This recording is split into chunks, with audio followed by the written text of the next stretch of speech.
even watch back. Giving players all the props or put them on blast. We don't give no hot takes, only talk facts. We're giving all our devotion, riding high on this wave of emotion. Going all out, yeah, 'cause this is our time. No, ain't no stopping us till we reach the finish line. All in, we came here to win. We're gonna give everything. S-I-C-K on the run. S-I-C-K, sick, sick. On fire, we're ready to fight. We'll bring the house down tonight. S-I-C-K on the run. S-I-C-K, sick, sick. Play it on the car ride, play it when you lounge. X and O, you know that we can hold it down. Shout out to my man Sammy, got it off the ground. And to all the listeners tuned in right now, got debates, analysis, and speculation. This is sports talk for the new generation. You know where to find us, got a reputation. Sick podcast, your #1 sports destination. We're giving all our devotion, riding high on this wave of emotion. Going all out, yeah, 'cause this is our time. No, ain't no stopping us till we reach the finish line. All in, we came here to win. We're gonna give everything. S-I-C-K on the run. S-I-C-K, sick, sick. On fire, we're ready to fight. We'll bring the house down tonight. S-I-C-K on the run. S-I-C-K, sick, sick. S-I-C-K, it's the sickest podcast. Tune in for the audio, or you can even watch back. Giving players all the props or put them on blast. We don't give no hot takes, only talk back. S-I-C-K, S-I-C-K, S-I-C-K, S-I-C-K, S-I-C-K, S-I-C-K, S-I-C-K. All in, we came here to win. We're gonna give everything. S-I-C-K on the run. S-I-C-K, sick, sick. S-I-C-K, it's the sickest podcast. Tune in for the audio, or you can even watch back. Giving players all the props or put them on blast. We don't give no hot takes, only talk facts. We're giving all our devotion, riding high on this wave of emotion. Going all out, yeah, 'cause this is our time. No, ain't no stopping us till we reach the finish line. All in, we came here to win. We're gonna give everything. S-I-C-K on the run. S-I-C-K, sick, sick. On fire, we're ready to fight. We'll bring the house down tonight. S-I-C-K on the run. S-I-C-K, sick, sick. Play it on the car ride, play it when you lounge. X and O, you know that we can hold it down. Shout out to my man Sammy, got it off the ground. And to all the listeners tuned in right now, got debates, analysis, and speculation. This is sports talk for the new generation. You know where to find us, got a reputation. Sick podcast, your #1 sports destination. We're giving all our devotion, riding high on this wave of emotion. Going all out, yeah, 'cause this is our time. No, ain't no stopping us till we reach the finish line. All in, we came here to win. We're gonna give everything. S-I-C-K on the run. S-I-C-K, sick, sick. On fire, we're ready to fight. We'll bring the house down tonight. S-I-C-K on the run. S-I-C-K, sick, sick. S-I-C-K, it's the sickest podcast. Tune in for the audio, or you can even watch back. Giving players all the props or put them on blast. We don't give no hot takes, only talk back. S-I-C-K, S-I-C-K, S-I-C-K, S-I-C-K, S-I-C-K, S-I-C-K. Turn up your volume. Because you're about to listen to The Sick Podcast. The Eye Test with Pierre, McGuire, and Jimmy Murphy. The Stanley Cup winning Colorado Avalanche. And after 22 years, Raymond Mark The sickest NHL podcast. It's gonna be sick. And welcome to another edition of the Eye Test here in the Sick Podcast Network. We hope everyone had a great Christmas holiday and, of course, the start of Hanukkah yesterday as well. And Pierre, the World Juniors are underway. Let's get right into it as we come on the air right now. Germany has surprisingly made it 3-2 USA. USA got off to a 3-0 lead and is now 3-2 just halfway through the second period. They reviewed the goal for a while, the second goal for Germany, but it counts. This could be a monumental upset if it comes through, Pierre. USA was favored by 6.5 goals coming into this game. Analytics don't matter at the World Junior, dude. Nope. I'm just going to tell you right now. But what does matter at the World Junior? Never disrespecting your opponent, getting better every single day at the event, making sure your players understand that there's no easy knockouts at this thing, because as much pride as you may have in your sweater, the other team's got just as much pride in their sweater. Guys are prepared to do whatever it takes to win. But a big part of the World Junior is mistakes. Yes. And how every single team makes them, even the top teams make them. How do you respond to mistakes? But here are 2 mistakes that should never happen. Know how to pronounce players' names and know how to pronounce the cities they're from. So if you're watching a Swedish game from now on, please, it's called Skellefteå, not Skellefteå. If you're watching a Swedish game again, the town is not Timrå, it's Timrå. Skellefteå is about Skellefteå is about 790 kilometers from Stockholm. Timrå is about 350 kilometers from Stockholm. But we got to get over this stuff. And so for the Americans, the reason why I say it is never disrespect your opponent. Never disrespect where they play for their club team by not knowing how to say their name. Yep. Yeah. And of course, that you're talking about the broadcasting right now. It's being broadcast on CNN, TSN in Canada, and of course on the NHL Network in the United States, Pierre. And I agree. And that's why I always defer to you sometimes if I don't know how to say it. I'd rather say I don't know how to say it than try and say it and screw it up. That being said, what a player Axel Sandin Pellikka is for my gosh. 3 goals. And Detroit people, I know you're going through a coaching change right now, but you got to be so jacked up about how good this guy is. He's been good for a long time. It's his 3rd World Junior. He's the real McCoy. Chris Paper, Sean Horkoff, all the scouts over there, Nikki Kronwall, who's living over Sweden, Nikki Lidstrom, who's part of their management team, they must be seeing this guy and just salivating. He's just so good. He's so good. Another one, Pierre, in the line of wonderful Swedish picks by the Detroit Red Wings. I mean, they basically own that country for the last 2 years. So here's a name that I definitely know how to say. Håkan Andersson. I knew you. And Hawk is the guy that makes so much happen for Detroit and has for so long, whether it be in Sweden, Finland, Russia, Czechia. Back then it was Czechia. Now it's Czechia. Slovakia. Like he's amazing. He's amazing. Yeah. Hawkins amazing. So all I'll tell you is this. It's an exciting time. The World Junior is an amazing event. I know. And I know how much you love it, Pierre. I know how much it means to you because of how many you've been to and how you've seen so much of it. Such an important time on that calendar for hockey. And I'm really excited for the kids that go there, both the winning guys and the losing guys. Because even the guy like Timmy Stützle, his team never won. They finished in 6th place twice. You know what? Timmy Stützle became a superstar there. He did. He became a superstar. So did J.J. Peterka. Like, I can go back. I remember Marco Sturm, playing for the Germans. Everybody's like, who's this Marco Sturm guy?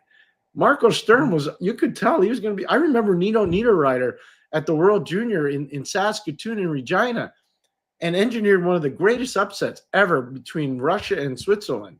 Yeah. And Nino was a huge component to that. Nobody could believe it. They're watching going, this is unbelievable. And so this is kind of where guys can break it. Not everybody gets an opportunity to play there, by the way. No, they don't.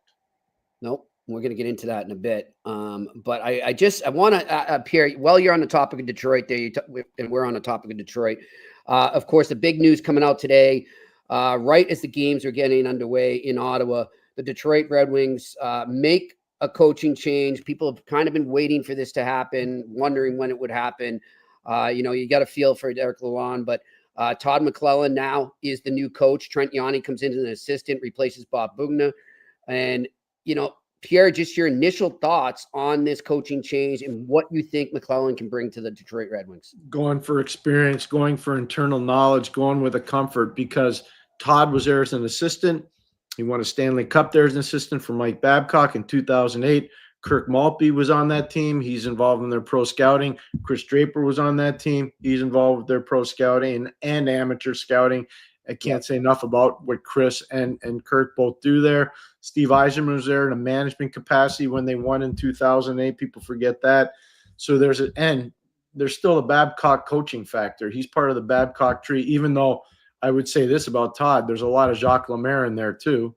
And there's a little bit of Davey Tippett in there too. So there's this, people are saying, well, it's not just Todd McLellan going there. No, it's not. It's not just Todd. It's a philosophy that's going there with him, and it's veteran presence. And I think that's really important when you look at it. I think it's really important. So for Detroit, Jimmy, we talked about it. I didn't think this was going to have I didn't think it was going to have a good ending from probably the second week of the season for Lalonde. I did not. I didn't know Bugner was going to be part of it, but I think part of why Bobby is their defense hasn't improved. No. And so, that's tough for him. I can just tell you, Bobby's a really good coach. He's a good guy. He was a heart and soul player, and Bobby's a really good coach. I don't know what happened there internally, but he grew up across the river too, right? In Windsor, isn't he from he's a that Windsor area? guy. He's a Windsor guy. Yeah. Once coached the Spitfires. All right. Well, just quickly on that before we get back to some World Junior talk and then bounce around. A lot of different things have happened even since the last time we were on 2 days ago, Pierre. With you said they're bringing in a veteran philosophy.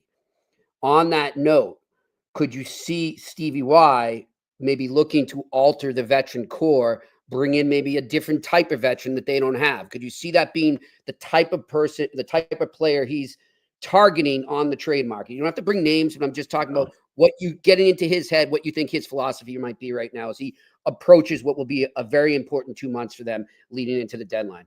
So their first 3 games under the new regime is going to be Toronto, Washington, and Pittsburgh. They're all home games.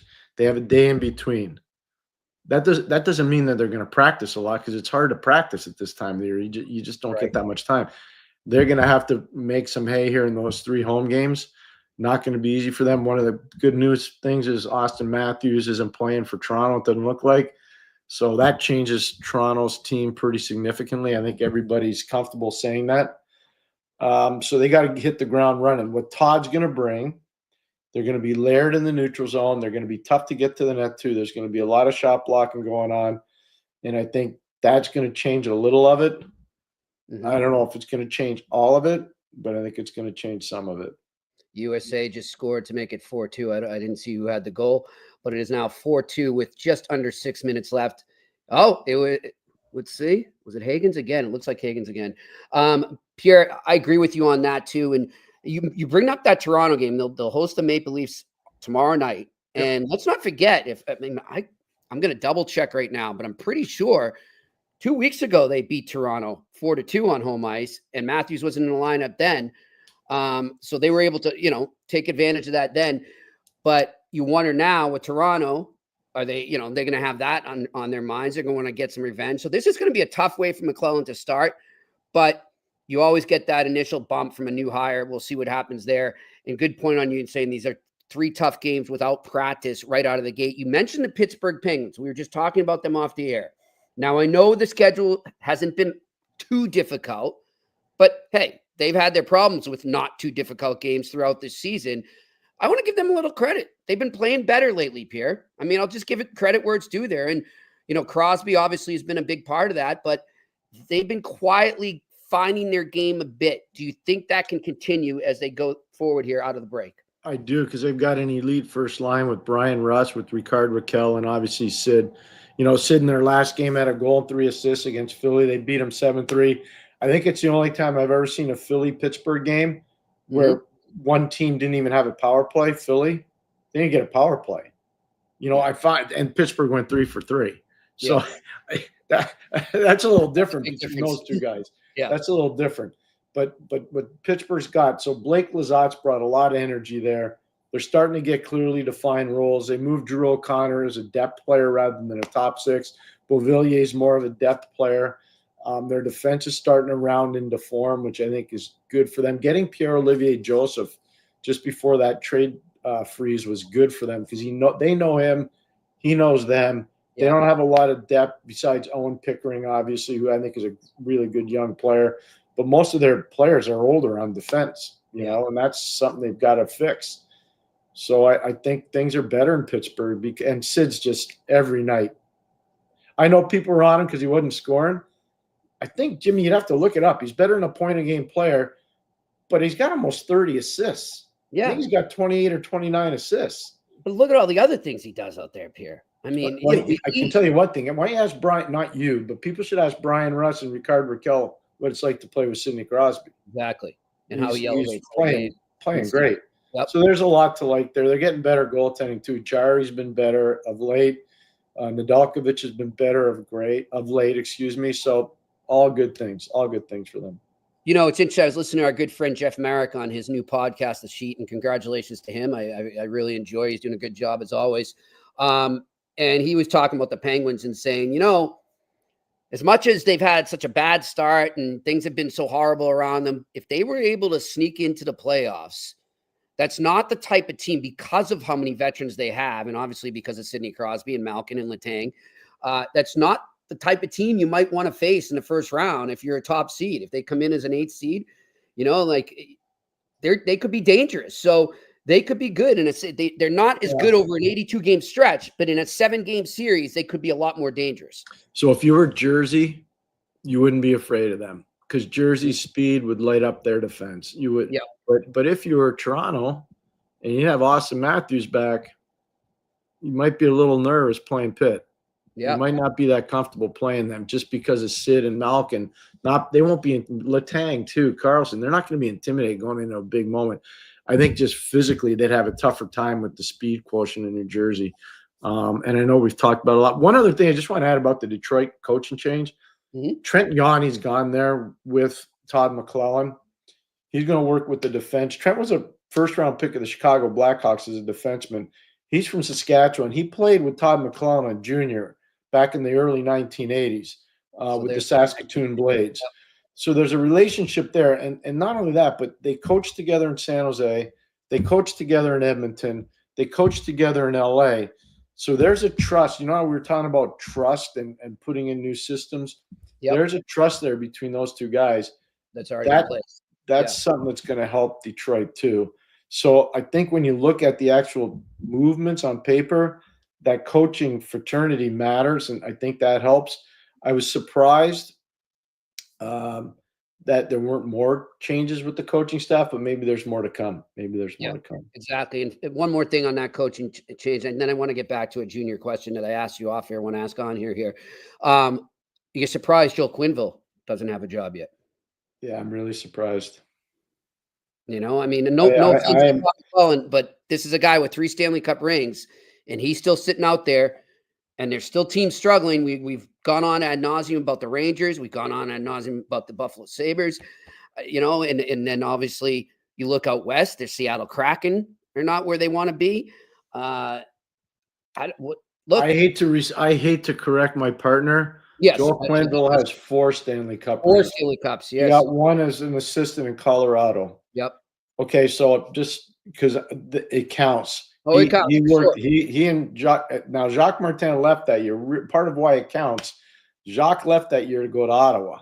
Mm-hmm. Okay, the first Cup year in Colorado, and so Joel had a lot of heavy lifting to do there with Mark Crawford. Ahead. Yeah. So I don't want the Quenneville saying, McGuire, you're screwing us on. No. That was Murphy. I know, but I just want you to. So it's 4.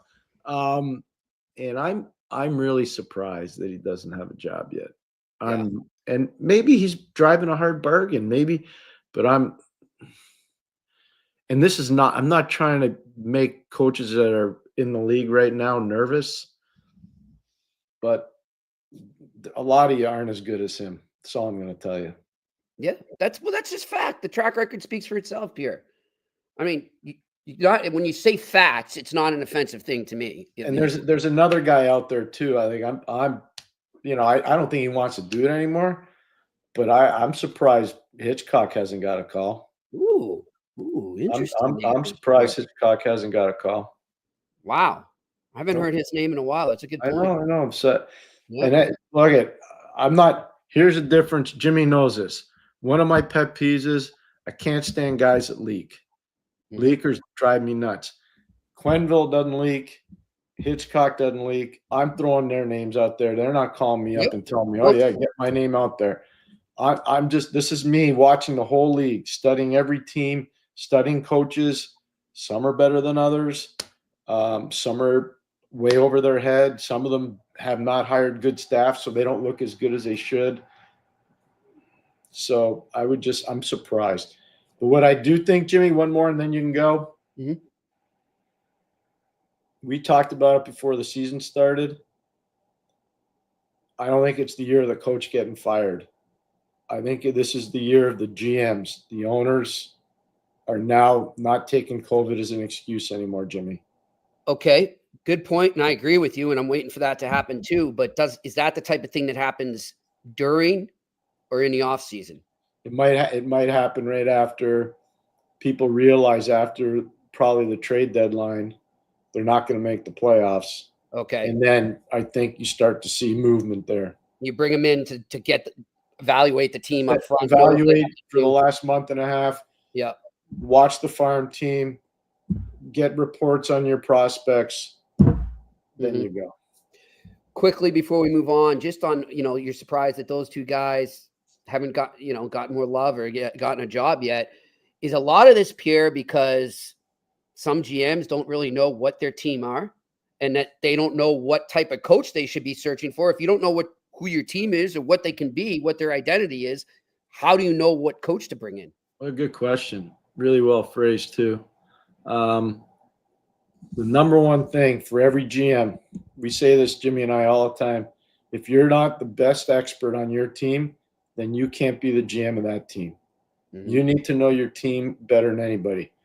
Who's good, who needs work, who needs to go out the door, what's our depth situation, what's our prospect situation, what's our cap situation. You need to be an expert on everything. Guys that are going up, guys that are going down, you need to know that better than anybody. And so I think a lot of managers kind of got comfy cozy during COVID. Mm-hmm. And now all of a sudden the bill's coming in. Yep. All right, Pierre, let's get quickly back to World Juniors. And by the way, is now 5-2 USA late in the second here. So they pull away a little again. Question I had for you today when we were doing our daily briefing, Pierre, was why doesn't Canada seem to ever want to put U.S. college hockey players on their team? And, you brought up a name that, and you were talking about this last year in the podcast, and now he is there. So just tell the listeners and viewers your answer to that earlier today. Well, last year I got really upset at Canada because they didn't have Bradley Nadeau on their team out of the University of Maine. He was as good as any player in U.S. college hockey last year, including Macklin Celebrini, who was phenomenal. Macklin was tremendous. Lane Hudson was off the charts. Snuggerud at Minnesota was great. I mean, you go around. Bouillon out of Denver was phenomenal. There were so many guys. Fowler at BC, Leonard at BC, Will Smith at BC. You can go around. There were a lot of really good players around. Bradley Nadeau was and you can ask Ben Barr. I saw him play probably 15 times last year. He was as good as any player that was playing. He doesn't make the tournament if not for him. Yeah, he was as good as any player that was playing. Yeah. And it was his first year in college hockey. And to say that he wasn't good enough to play on a fourth place Canadian team, that's a reach. Sorry. That's a major misidentification by Hockey Canada. Okay. And so I told Jimmy, and I went through this a lot in the tournament, those major junior programs are really important to Hockey Canada. And part of it is because there's a financial investment by a lot of subsidies that put money into these teams. And so if they're taking guys that are now, it's going to change now because of the infrastructure, the way it's being set up with major junior players being able to play college. back in the day, there weren't that many. You had to be unbelievably good to be a college player and play on the World Junior team. Like I remember Kent Manderville playing at Cornell, Paul Correa playing at the University of Maine. But if you start looking at it, there are not a lot of guys that played college Division I hockey ended up playing for Canada. Yeah. There just weren't that many guys. Yeah. I mean, I get it. I get what you're saying, and it makes sense. It's just when I'm sitting there, if I'm the coach, I'm just taking the best guys available. I don't know. Yeah, but I guess all those coaches, it's not always a coach's call. It's yeah, not but always, all those coaches, they don't coach college hockey. yeah. There's not one college guy that's coaching Canada. Yeah. They're all major junior guys, so they're going to do what they're told. Yeah. Now, all that being said, it's hard to nitpick Canada. Like I did the tournament, just worked the tournament, forget scouting it. I worked the tournament for 9 straight years. Mhm. Canada played in 9 straight gold medal games, 9 straight, and some of them were over the course deserved. of 9 years. All 9 years you were there. All 9 years I was there. Yes. Canada played in the gold medal game. I was them. I would have made sure you had a job forever. Okay. Good luck, John. At least I know how to say Timrel and Shaleftya. Anyways, so where were we? Oh yeah. So no, but Canada, they were good. They were Bob Nicholson. It was hockey 24/7. And I heard some today about keeping the same coaches. One of the things Canada really never did, there were very, very few times they brought back the same coach. Yep. If you didn't win, you weren't coming back. Like I remember Mario DeRoche lost in the gold medal game in 2004. He never resurfaced ever again for Canada. Never. Yeah. Like he never. But then the next year they didn't mess around. They brought in a guy that had no impact on Hockey Canada, Brent Sutter, to coach the best team ever. And he just it was a complete apple and orange type of situation. Then you go to the next year, Craig Hartsburg's a coach in Vancouver, Craig Hartsburg's around Brent. Brent's there too. They end up winning with a team that everybody thought would never win. Mm-hmm. But Brent pushed them over. And then the next year, Hartsburg had him in Sweden, and Hartsburg had him in Czech Republic, in Pardubice. Mm-hmm. So that's how it kind of started to go. The guys that started to win, they started to keep going back. Yep. But yeah. Usually they change every year though. So here's one I didn't ask you in our briefing, but I want to bring up, and I'm sure you won't mind.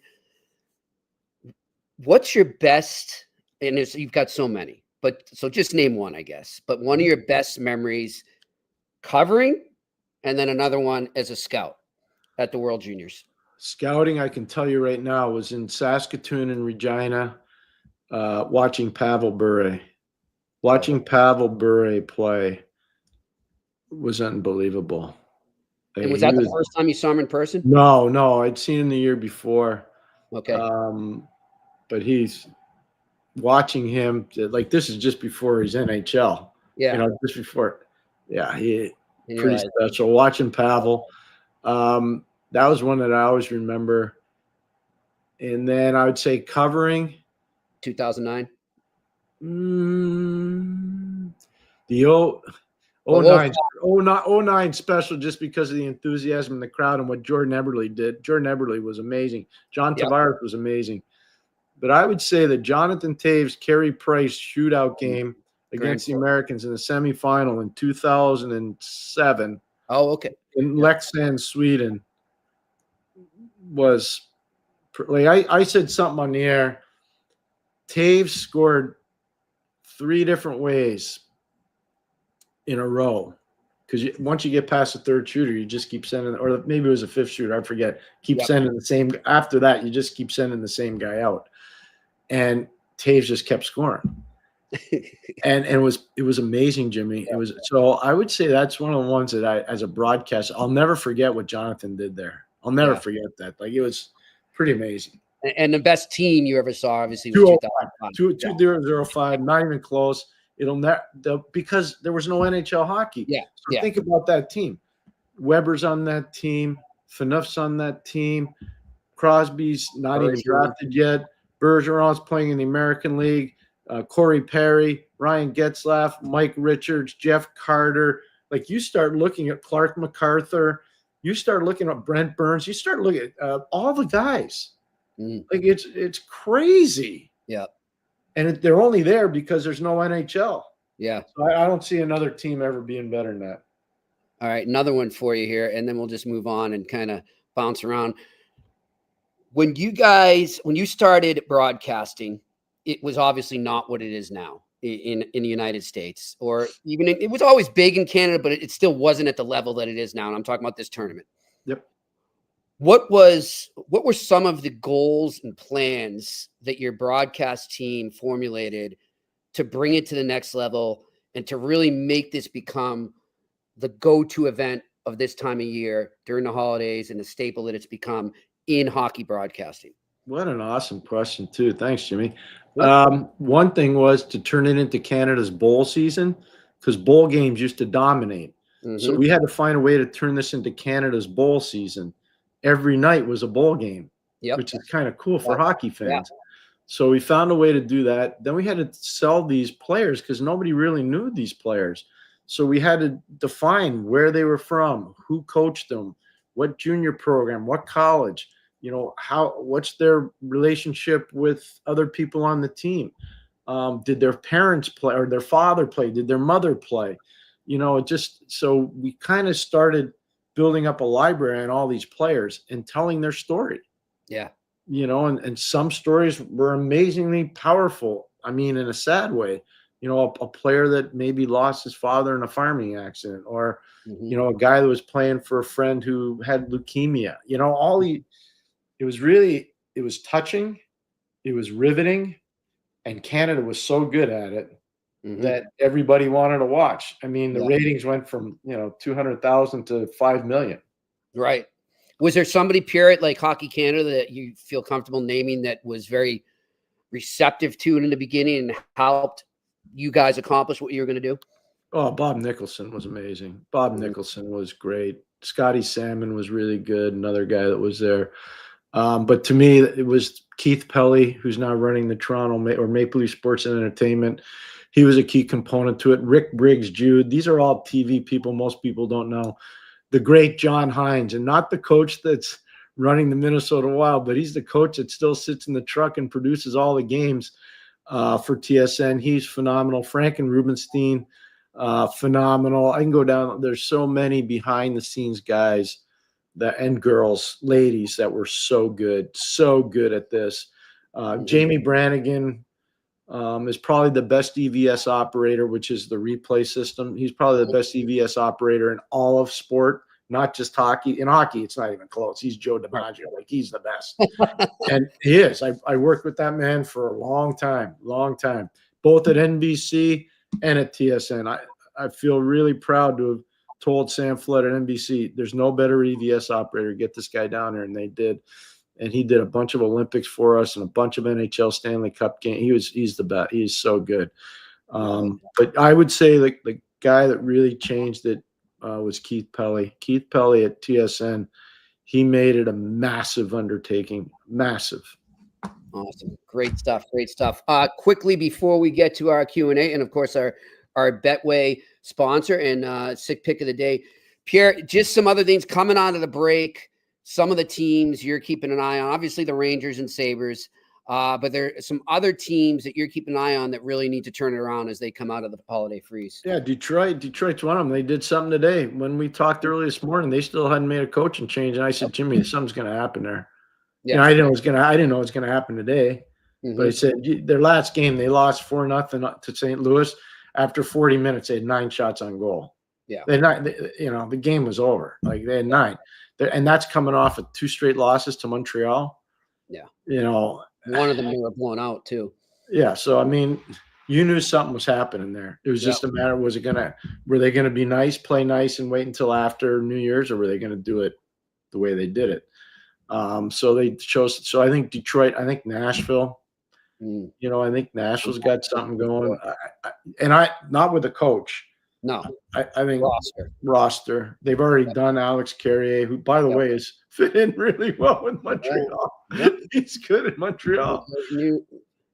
What's that? I said another great move by Hughes and Gorton. Well, that's a good one. That's a really good one. What's going to happen in Seattle, Jimmy? That is interesting, and nobody's talking about them. Nobody is talking about them, and I get it. There was a lot of buzz when they came in, but that wore off, but they're just they're not horrible, but they're not as good as they could be. They're just sort of blah, to be honest. They're not. When I watch them, it's not like if I'm looking for games to watch late night on the late night games, they're usually not one that I'm settling on. So if you were thinking long term, and I'm not making a statement, I'm asking a question.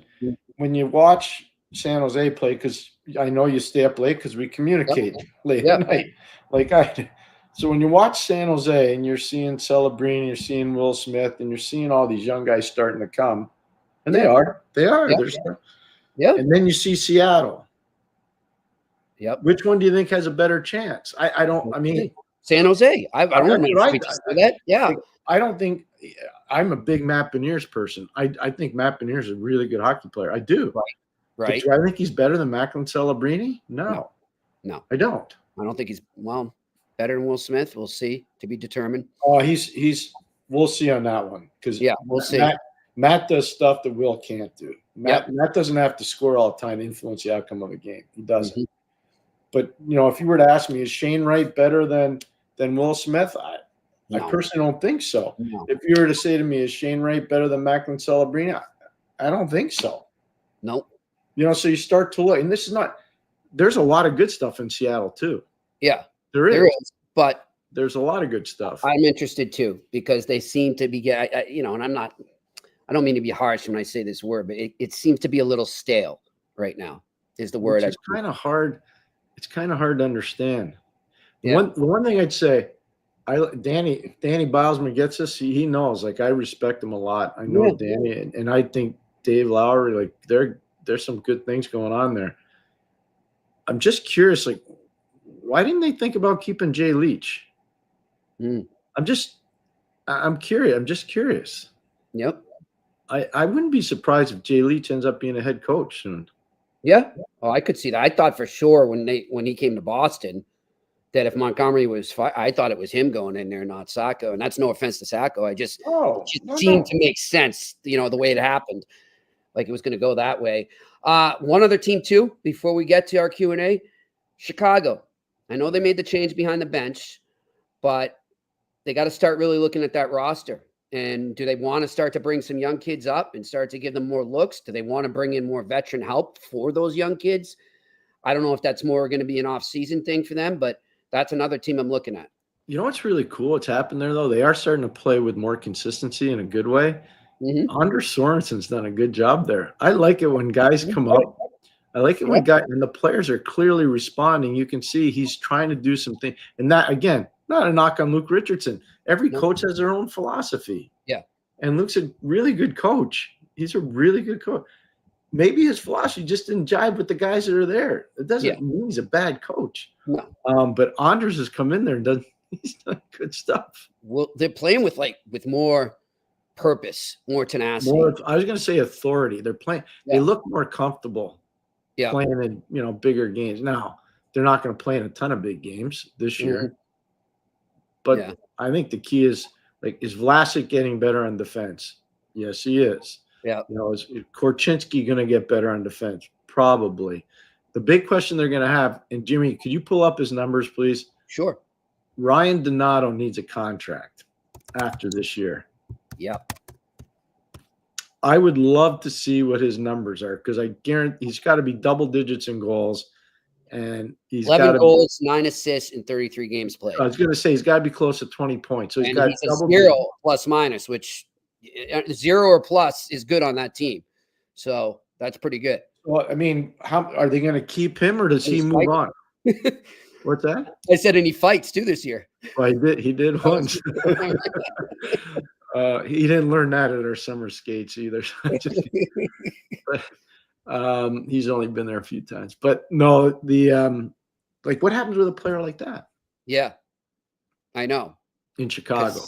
There's going to be other teams that are closer to winning than Chicago that are going to want them.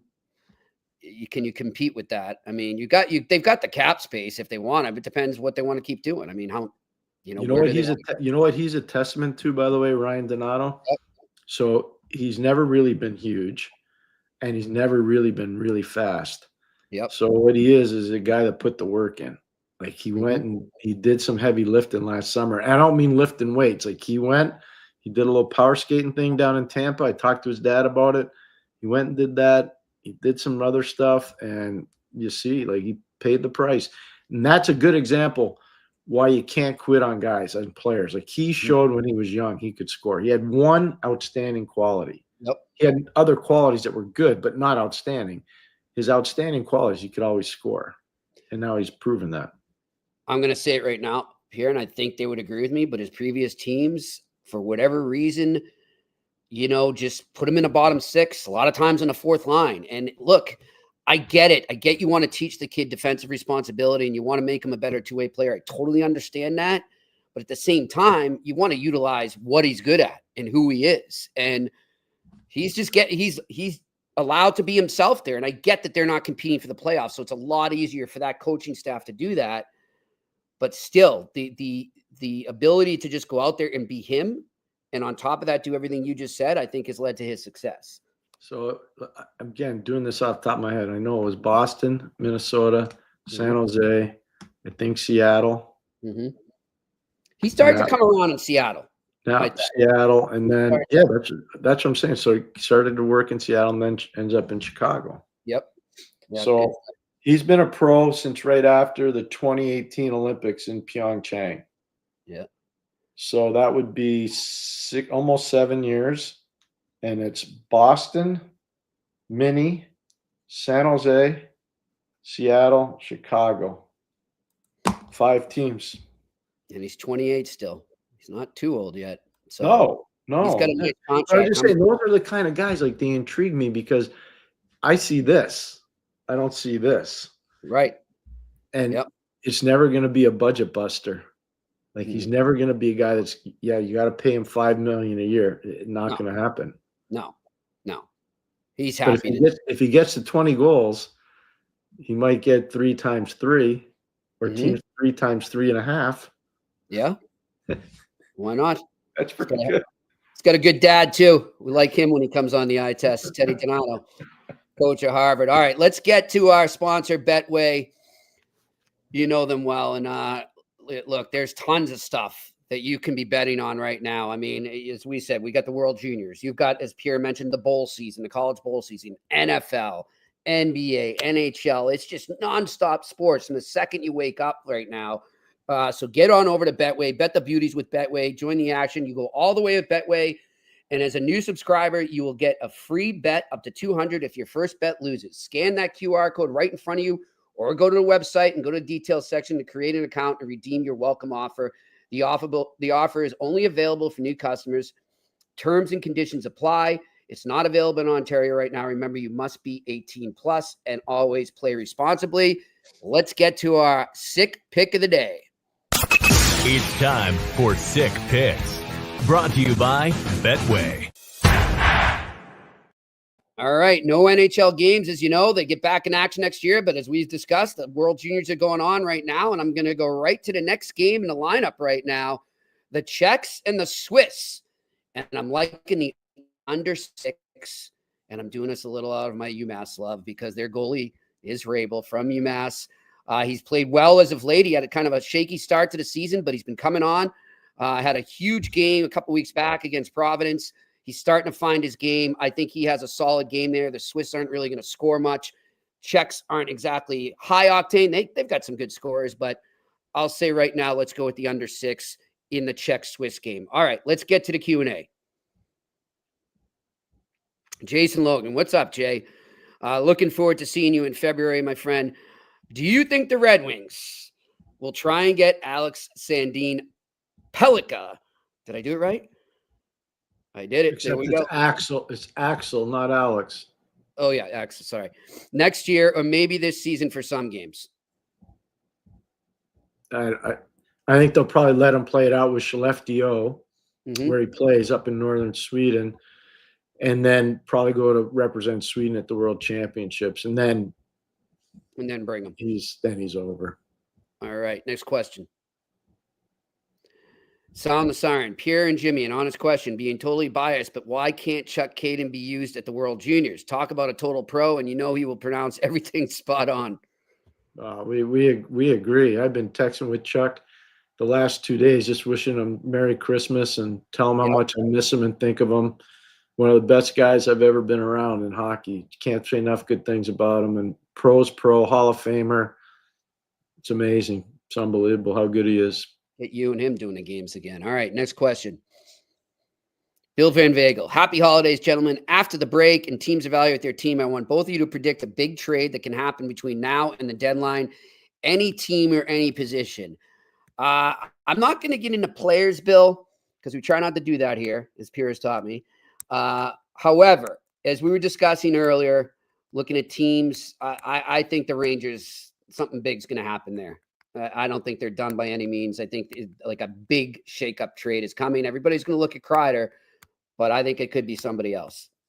So I'm not going to predict a big trade. What I'm going to say is watch LA. And the reason why I say that is they've had a real good year. Mm-hmm. Jim Hiller has done a really good job coaching there. Really good job. He deserves a lot of credit. And what I find interesting about their scenario, they've done all this. People forget because, again, to Jimmy's point, nobody's watching past 10 o'clock at night. Drew Doughty hasn't been there since like the third game of the year. Now, I don't know if Drew's coming back or not. You haven't seen any reports on it. At least I haven't. No. So if they think they got a legitimate chance to go for a run there in the West, they're going to need some more on defense. They're going to need more on defense. And do they do something to add to their defense? I would say that's a team that I would watch because I do think they have enough to surprise some people. I really do. All right. Next question. Alex Evanowski. What's up, Alex? I've been arguing with Red Wings fans on social media in defense of Stevie Y. He's killing it with drafting and developing, which is the most important part. They just need, 1 to 2 more drafts. Agree? I think they need to start filtering some of those young guys in. That's what I think. Sandine Pellica is going to be there. Carter Mazur is going to be there. Edvinson's already up. They've got Sebastian Kossin in the American League goal. He's already played in the NHL. He's good. Carter Guylander's another guy. The goalie for Team USA right now is a Detroit Red Wings draft pick. So they've got a lot. They got a lot going on there. I think Draper, Horkoff have done Hawk and Anderson. They've done a really good job insulating Steve. And Steve has the last call, and I think they've done a really good job. I get it. I never understood some of the things they did there with other decisions, but I think they've drafted really well. Really well. I do. All right, next question. A to Z me, the Yzerplan found a new scapegoat today. Was bound to happen after the Habs back-to-back domination. The Wings rebuild is stuck on the tracks. What's the main issue in your minds? Well, like I said, we've had trouble figuring out some of the moves. I wonder if they look at some different type of veterans to come in to help with those younger players, and fit what they are going forward under a new coaching regime. Give it a few weeks, maybe a month, see how their style changes, and then add some players at the deadline. I don't know if stuck in a I think, they're probably not where everyone thought they'd be by now, Pierre, but I don't think they're that far behind.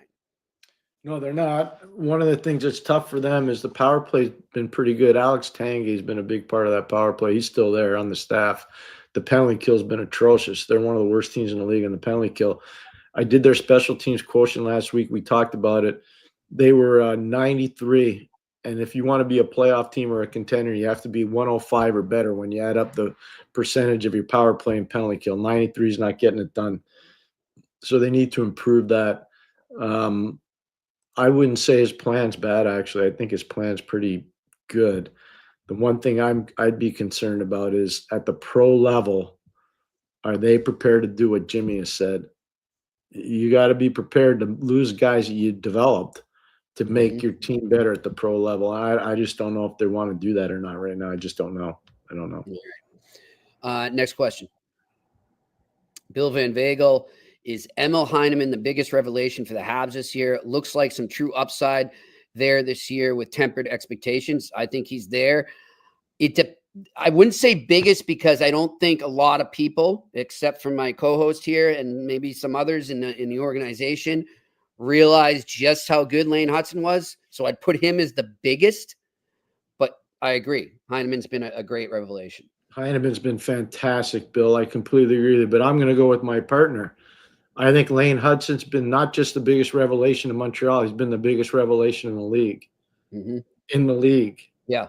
Most people that I know that are in the business, they thought he was just a one-trick pony and he wasn't going to play. And, I never saw those people at practices. I never saw those people at a lot of those games. So I don't know where they were formulating their opinions on. But they did. Yep. And now they're wrong. And none of them are going to backtrack. No, of course not. All right, next question. Randy Workman, would you hire Alain Vigneault?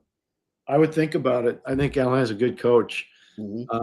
I was just started in the media when Alain was breaking in with Montreal as a head coach.